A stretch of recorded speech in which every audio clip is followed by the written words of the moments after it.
आवाज उठाएंगे, हम साज बजाएंगे, है यीशु महान अपना, यह गीत सुनाएंगे। आवाज उठाएंगे, हम साज बजाएंगे, है यीशु महान अपना, यह गीत सुनाएंगे।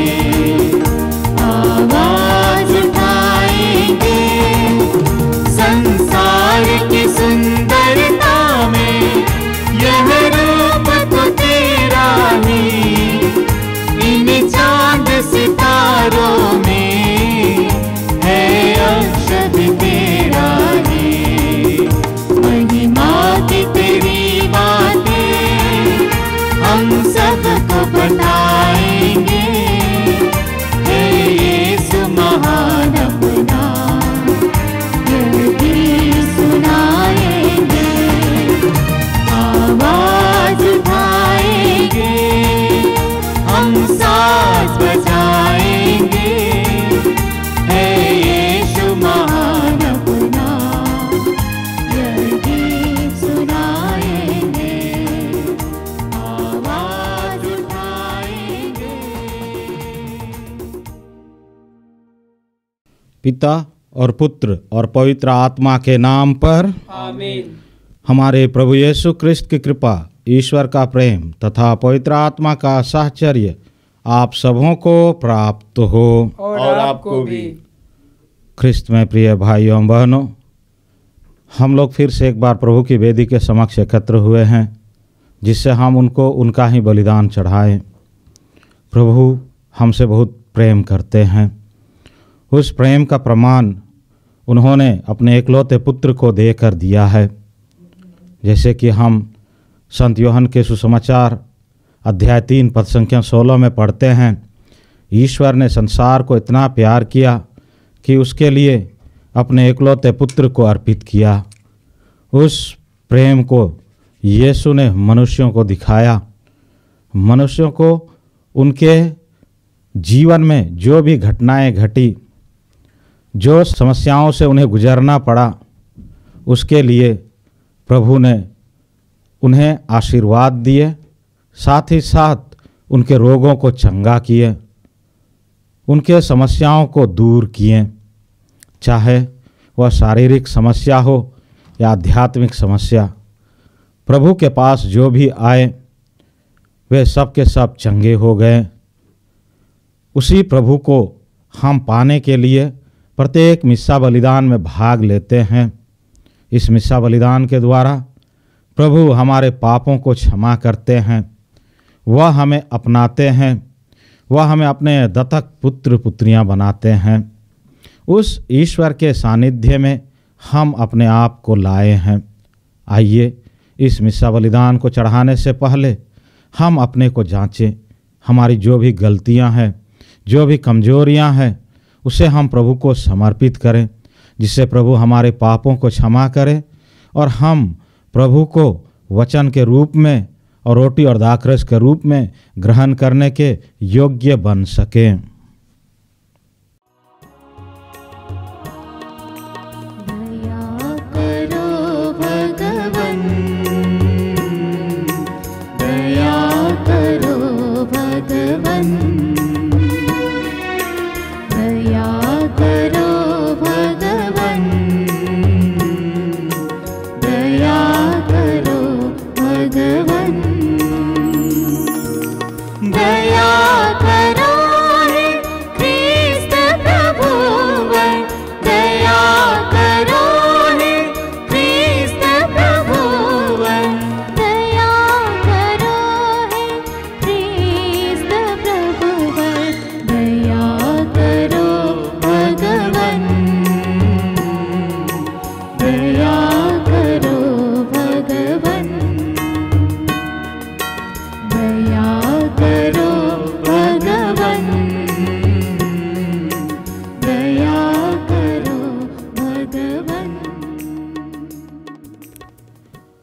सर्वशक्तिमान ईश्वर हम लोगों पर दया करे और हमारे पाप क्षमा कर हमको अनंत जीवन प्रदान करे। आमीन।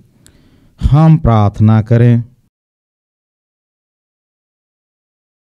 हे परम पावन प्रभु, तू ही समस्त कल्याण का स्रोत है। हमें सहायता दे कि हम तेरी सेवा सदा आनंद पूर्वक करते रहें, क्योंकि तेरी ही सेवा में हमें संपूर्ण और अस्थायी सुख प्राप्त होता है।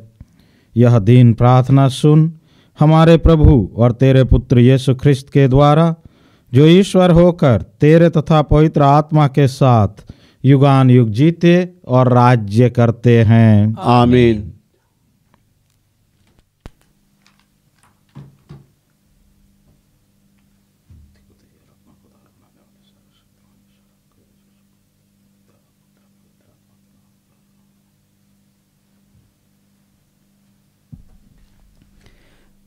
पहला पाठ मक्काबियों का पहला ग्रंथ, अध्याय 6, पद संख्या 1 से 13 तक।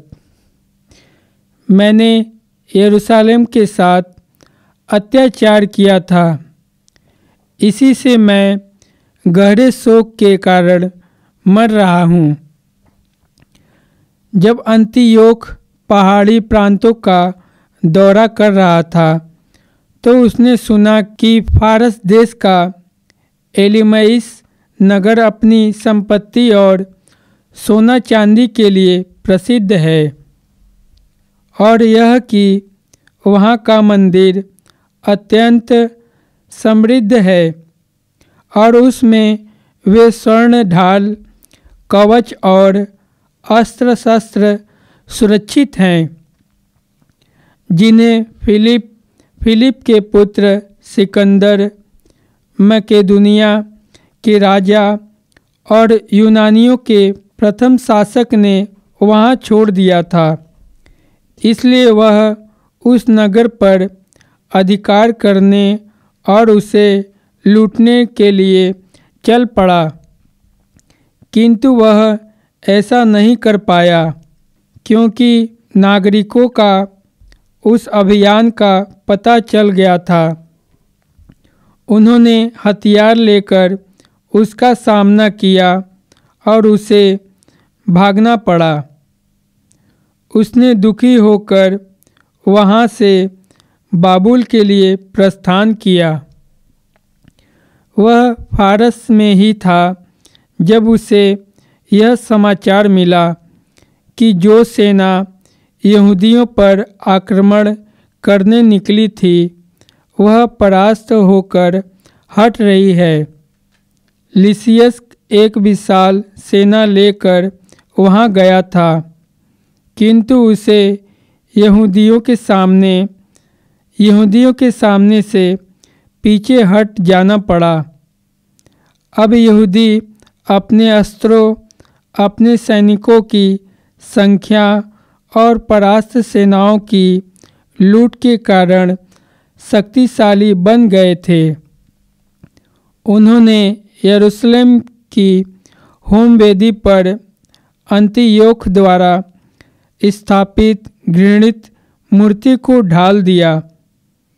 पहले की तरह मंदिर के चारों ओर ऊंची दीवार बनवाई और उसके नगर बेतसूर की भी किलाबंदी की। राजा यह सुनकर चकित रह गया। वह बहुत घबराया, पलंग पर लेट गया और दुख के कारण बीमार हो गया, क्योंकि वह जो चाहता था वह नहीं हो पाया था। वह इस तरह बहुत दिनों तक पड़ा रहा, क्योंकि एक गहरा अवसाद उस पर छाया था। तब वह समझने लगा कि वह मरने को है, और उसने अपने सब मित्रों को बुलाकर उनसे कहा, मुझे नींद नहीं आती और मेरा हृदय शोक के कारण टूट गया है। मैंने पहले अपने मन में कहा, मैं कितना कष्ट सह रहा हूँ और मुझ पर दुख का कितना पहाड़ टूट पड़ा है। मैं तो अपने शासन के दिनों में दयालु और लोकप्रिय था, किंतु अब मुझे याद आ रहा है कि मैंने यरूशलेम के साथ कितना अत्याचार किया। मैं वहाँ के चांदी और सोने के सब पात्र चुरा कर ले गया और मैंने अकारण यहूदा के निवासियों को मारने का आदेश दिया। मुझे लगता है कि मैं इसी से ये कष्ट भोग रहा हूँ और गहरे शोक के कारण यहाँ विदेश में मर रहा हूँ। यह प्रभु की वाणी है। ईश्वर को धन्यवाद। भजन अनुवाक्य। हे प्रभु, मैं उल्लसित होकर मुक्ति की स्तुति करूँगा। हे प्रभु, मैं उल्लसित होकर मुक्ति की स्तुति करूँगा। हे प्रभु, मैं सारे हृदय से तुझे धन्यवाद देता हूँ। मैं तेरे सभी अपूर्व कार्यों का बखान करता हूँ। मैं उल्लसित होकर तुझ में आनंद मनाता और तेरे पवित्र नाम के आदर में भजन गाता हूँ। अनुवाक्य। हे प्रभु, मैं उल्लसित होकर मुक्ति की स्तुति करूँगा। तेरे शत्रुओं को पीछे हट जाना पड़ा, वे मेरे सामने विचलित होकर नष्ट हो गए हैं। तूने राष्ट्रों को हरा दिया और दुष्टों का सर्वनाश किया। तूने सदा के लिए उनका नाम मिटा दिया। अनुवाक्य। हे प्रभु, मैं उल्लसित होकर मुक्ति की स्तुति करूँगा। राष्ट्र उस चोर गड्ढे में गिरे जिसे उन्होंने खोदा था। जो फंदा उन्होंने लगाया था उसी में उनके पैर फंस गए, क्योंकि तू न तो अंत तक दरिद्र को भूल जाता और न दीन दुखियों की आशा व्यर्थ होने देता है। भजन अनुवाक्य। हे प्रभु, मैं उल्लसित होकर मुक्ति की स्तुति करूँगा।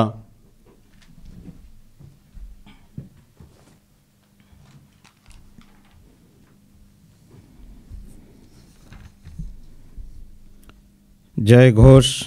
हालेलुया। हमारे मुक्तिदाता और मसीह ने मृत्यु का विनाश किया और अपने सुसमाचार द्वारा अमर जीवन को आलोकित किया है। हालेलुया। प्रभु आप लोगों के साथ हो और आपके साथ भी। संत लूकस के अनुसार पवित्र सुसमाचार। प्रभु की जय। अध्याय 20 पद संख्याएं 27 से 40 तक। सदुकी यीशु के पास आए। उनकी धारणा है कि मृतकों का पुनरुत्थान नहीं होता। उन्होंने यीशु के सामने यह प्रश्न रखा, गुरुवर, मूसा ने हमारे लिए यह नियम बनाया है, यदि किसी का भाई अपनी पत्नी के रहते निसंतान मर जाए तो वह अपने भाई की विधवा को ब्याह कर अपने भाई के लिए संतान उत्पन्न करे। 7 भाई थे। पहले ने विवाह किया और वह निसंतान मर गया। दूसरा और तीसरा आदि 7 भाई विधवा को ब्याह कर निसंतान मर गए। अंत में वह स्त्री भी मर गई। अब पुनरुत्थान में वह किसकी पत्नी होगी? वह तो 7 की पत्नी रह चुकी है। यीशु ने उनसे कहा, इस लोक में पुरुष विवाह करते हैं और स्त्रियां विवाह में दी जाती है, परंतु जब परलोक तथा मृतकों के पुनरुत्थान के योग्य पाए जाते हैं, उन लोगों में न तो पुरुष विवाह करते हैं और न स्त्रियां विवाह में दी जाती हैं। वे फिर कभी नहीं मरते। वे तो स्वर्गदूतों के सदृश होते हैं और पुनरुत्थान की संतति बन जाते हैं। मृतकों का पुनरुत्थान होता है। मूसा ने भी झाड़ी की कथा में इसका संकेत किया है, जहाँ वह प्रभु को इब्राहिम का ईश्वर, इसहाक का ईश्वर और याकूब का ईश्वर कहते हैं। वह मृतकों का नहीं, जीवितों का ईश्वर है, क्योंकि उसके लिए सभी जीवित हैं। इस पर कुछ शास्त्रियों ने उससे कहा, गुरुवर, आपने ठीक ही कहा। इसके बाद उन्हें यीशु से और कोई प्रश्न पूछने का साहस नहीं हुआ। यह प्रभु का सुसमाचार है। ख्रिस्त प्रभु की जय।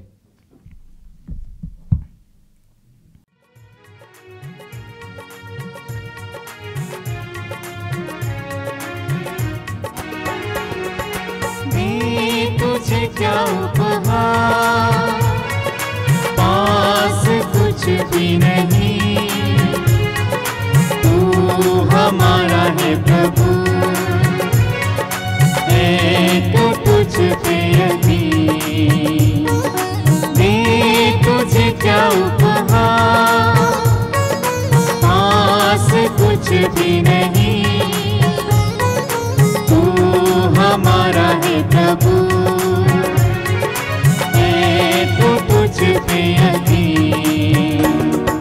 तू हमारे दुख में सदा रहा साथी, तेरी ज्योति बन गई बाती। दे तुझे क्या उपहार, पास कुछ भी नहीं, हमारा है प्रभु,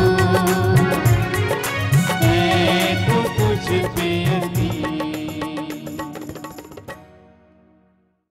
प्रिय भाइयों बहनों, प्रार्थना कीजिए कि सर्वशक्तिमान पिता ईश्वर मेरा और आप लोगों का यह बलिदान ग्रहण करें। प्रभु अपने नाम की स्तुति तथा महिमा के लिए और हमारे तथा अपने समस्त पवित्र कलीसिया के लाभ के लिए आपके हाथों से बलिदान ग्रहण करें।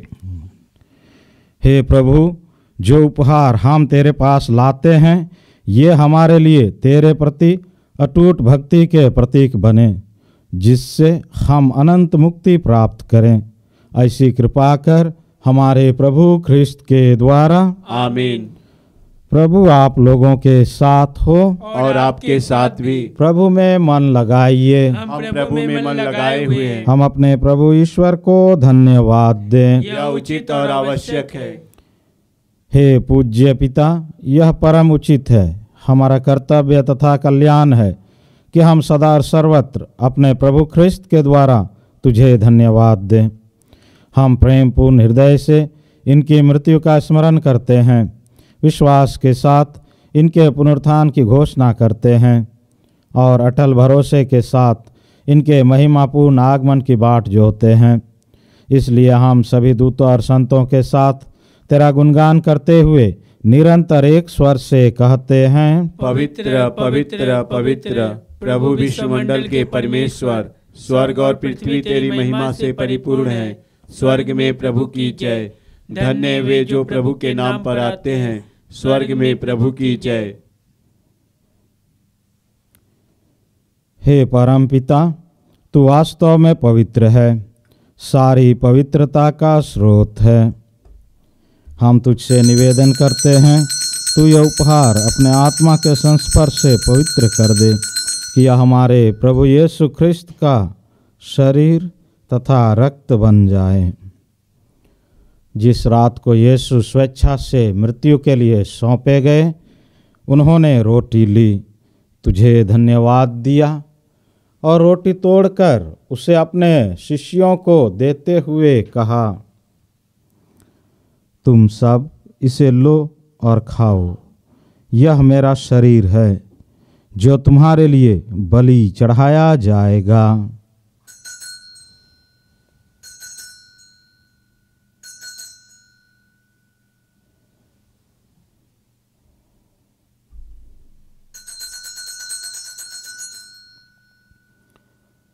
इसी भांति भोजन के बाद उन्होंने कटोरा लिया, तुझे धन्यवाद दिया और उसे अपने शिष्यों को देते हुए कहा, तुम सब इसे लो और पियो, यह मेरे रक्त का कटोरा है, नवीन और अनंत व्यवस्थान का रक्त, जो तुम्हारे और बहुतों के पापों की क्षमा के लिए बहाया जाएगा। तुम मेरी स्मृति में यह किया करो।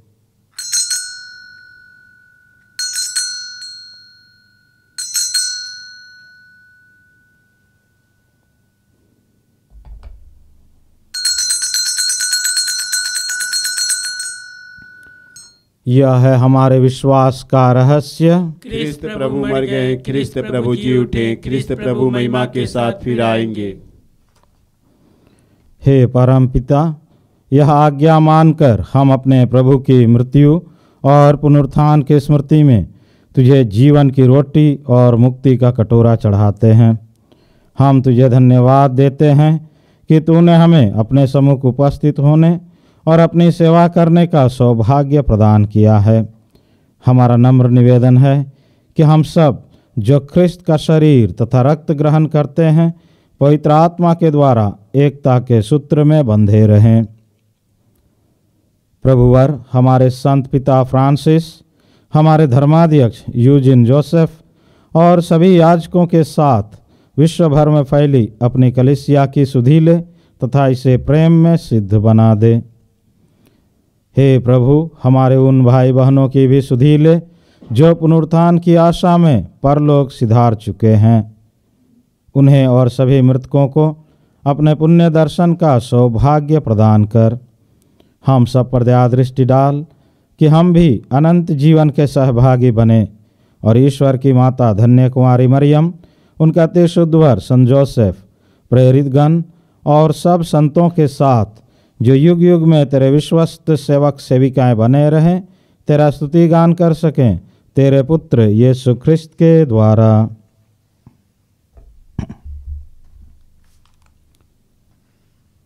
इन्हीं प्रभु ख्रिस्त के द्वारा, इन्हीं के साथ और इन्हीं में, हे सर्वशक्तिमान पिता परमेश्वर, पवित्र आत्मा के साथ तुझे समादर तथा महिमा युगान युग मिलते रहते हैं।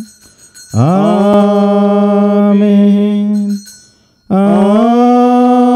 आमीन आमीन।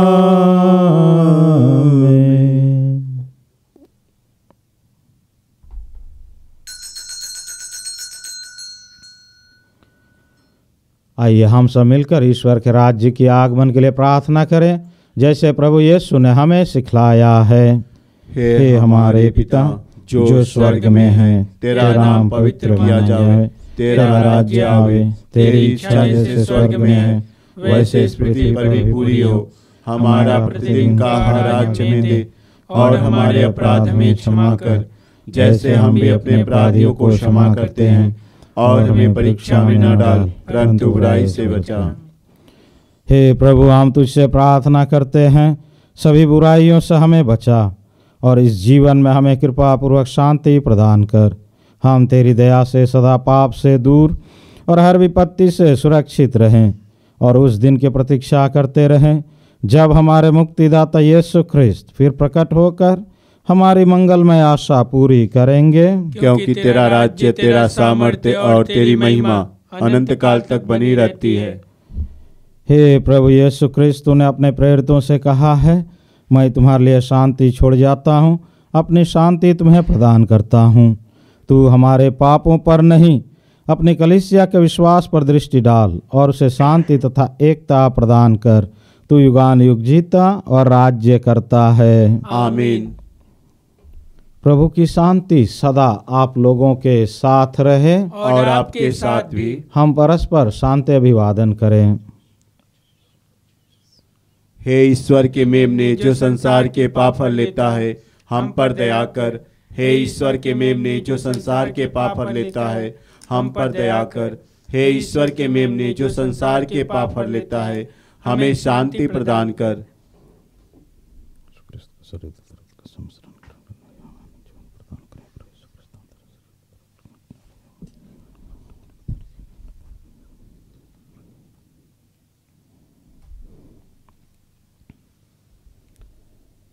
देखिए ईश्वर का मेमना जो संसार के पाप हर लेता है।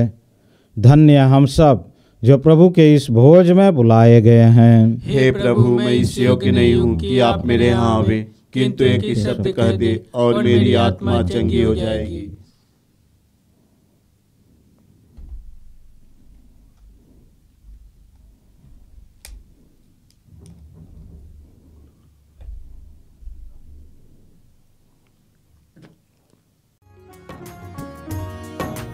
यीशु मेरे यीशु मेरे यीशु मेरे आ, यीशु मेरे यीशु मेरे यीशु मेरे आ। तेरे बिना भूखा मैं, तेरे बिना प्यासा मैं, तेरे बिना भूखा मैं, तेरे बिना प्यासा मैं, यीशु मेरे यीशु मेरे यीशु मेरे आ, यीशु मेरे यीशु मेरे यीशु मेरे आ। मेरी आत्मा पिलाने, मेरी आत्मा पिलाने,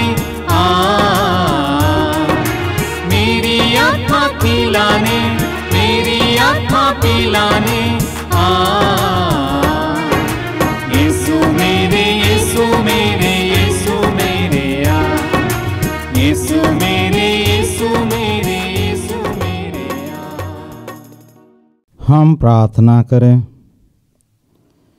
हे प्रभु, तेरी दया से हमें परम प्रसाद का वरदान मिला है। तेरे पुत्र ने आज्ञा दी है कि हम उनकी स्मृति में यूखरिस्त का समारोह मनाया करें। यह पावन संस्कार हमारे हृदय में प्रेम की वृद्धि करें। यह हमारा नम्र निवेदन है हमारे प्रभु ख्रिस्त के द्वारा। आमीन। प्रभु आप लोगों के साथ हो और आपके साथ भी। सर्वशक्तिमान ईश्वर पिता और पुत्र और पवित्र आत्मा आप सबों को आशीर्वाद प्रदान करें। आमीन। आप लोग विदा लें। प्रभु की शांति साथ रहे। ईश्वर को धन्यवाद। ये धरती ये आसमां, ये वन उपवन, ये पवन चमन, मेरे प्रभु की श्वासें हैं, मेरे प्रभु की श्वासें हैं। ये धरती ये आसमां, ये वन उपवन, ये पवन चमन,